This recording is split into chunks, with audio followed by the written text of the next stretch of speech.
बात करने वाले हैं एनआईआईटी स्टॉक के बारे में, नीट स्टॉक के बारे में। देखा जाए तो जब स्टॉक आया था पिछले 5 सालों में, तो 5 साल में स्टॉक ने एक अच्छा खासा रिटर्न दिया। 4.5 गुना से ज्यादा इन्वेस्टर्स का पैसा करके दिया है। पिछले 5 साल में 486% से ज्यादा का रिटर्न दिया है। लेकिन लगातार पिछले 5 साल से स्टॉक में एक बड़ी गिरावट यहाँ पे होती जा रही है। जो रिटर्न है वो कम होते हुए जा रहे हैं। 4 साल के अगर रिटर्न की बात करें तो यहाँ पे स्टॉक ने 189% के करीब रिटर्न दिया और उसके बाद यहाँ पे लगातार रिटर्न गिरते हुए जा रहे हैं। और अब तक स्टॉक के अंदर जो मैक्सिमम गिरावट हो चुकी है वो यहाँ पे करीब 26% से ज्यादा की हो चुकी है। अगर स्टॉक में बात करें प्रमोटर की होल्डिंग की, तो भाई यहाँ पे देखो किसी भी स्टॉक के अंदर अगर स्टॉक में जो मिनिमम यहाँ पे प्रमोटर की होल्डिंग होनी चाहिए 50%। अगर 50% से नीचे अगर स्टॉक के अंदर प्रमोटर होल्डिंग चली जाती है तो समझ लो भाई उस स्टॉक से आपको निकल जाना है काफी बेहतर होता है। क्योंकि प्रमोटर ही होते हैं जो कंपनी के बारे में सबसे ज्यादा इंफॉर्मेशन रखते हैं। जब प्रमोटर ही निकलना शुरू कर देते हैं, जबकि प्रमोटर ही होते हैं जो स्टॉक को ऊपर तक लेके जाते हैं। अगर प्रमोटर ही स्टॉक से निकलना शुरू कर दें तो समझ लेना भाई आपका वहां पे रहना फिर कोई फायदे की बात नहीं।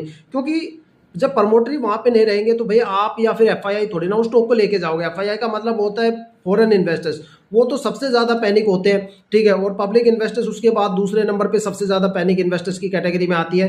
तो अगर देखा जाए तो वो बस जब पैनिक इन्वेस्टर्स के हवाले अगर स्टॉक रहेगा तो वो कैसे ऊपर लेके जाएंगे आप सोच सकते हो। तो लगातार स्टॉक में एक बड़ी गिरावट आपको देखने को मिलेगी।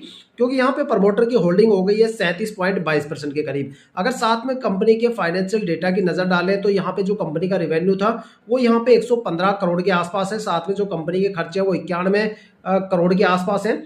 देखा जाए तो यहाँ पे पिछले साल जो कंपनी के खर्चे थे वो 78 करोड़ थे, जो इस साल बढ़ के 91 करोड़ हो गए। जैसे जैसे रिवेन्यू यहाँ पे थोड़ा थोड़ा बढ़ रहा है लेकिन खर्चे ज्यादा स्पीड से बढ़ रहे हैं। साथ में अगर कंपनी की ऑपरेटिंग जो प्रॉफिट है, जो ऑपरेशनल प्रॉफिट है वो यहाँ पे 7 करोड़ है। जो सबसे पॉजिटिव यही है। देखा जाए तो पिछले 3 क्वार्टर में यहाँ पे नेगेटिव परफॉर्मेंस दी है ऑपरेटिंग प्रॉफिट की। साथ में अगर कंपनी के रिजर्व और सरप्लस की बात करें तो भाई पिछले साल यहाँ पे जो रिजर्व था वो 1479 करोड़ के आसपास था, मतलब 1480 करोड़ के लगभग मान के चलो आप।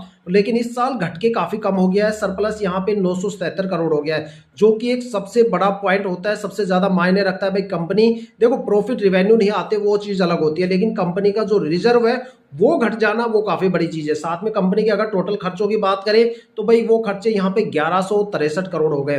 तो आप सोच सकते हो भाई कंपनी के अंदर कितनी बड़ी यहाँ पे एक करेक्शन आपको देखने को मिल रही है फाइनेंशियल डेटा के अंदर। साथ में अगर कंपनी की में ये देखा जाए भाई कंपनी ने मार्केट में कितना ज्यादा इन्वेस्टमेंट किया है, तो पिछले साल कंपनी ने 844 करोड़ का मार्केट में इन्वेस्टमेंट किया था अपने बिजनेस को एक्सपेंड करने के लिए। लेकिन इस बार यहाँ पे कंपनी ने 586 करोड़ के आसपास ही इन्वेस्टमेंट किया है। तो देखा जाए तो सरप्लस भी यहाँ पे घटा है। साथ में मार्केट में जो इन्वेस्टमेंट था वो भी यहाँ पे घट गया। साथ में कंपनी के खर्चे लगातार